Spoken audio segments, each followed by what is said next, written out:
I had no way to get to my job, but she gave me her car.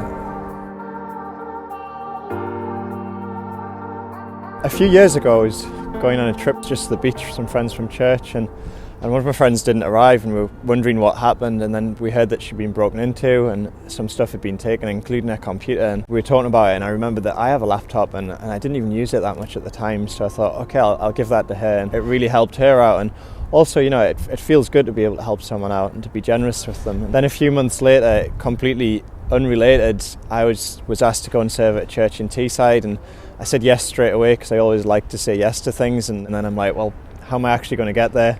And so I started asking that question of myself a lot and praying, obviously, kind of, God, can you somehow provide some way for me to get to church, provide a way for me to be able to drive that way? It's about an hour away.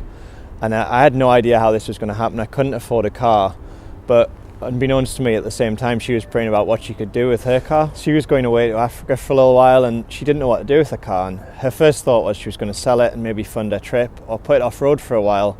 And instead, when she was praying about it, she really thought she should give it to me. Not knowing anything about my need for a car at the time to get to Teesside, just as an act of generosity. And so she turned up at the house with the V5C form and signed over registration of the car to me, completely not as a loan or anything like that, but just as a generous gift.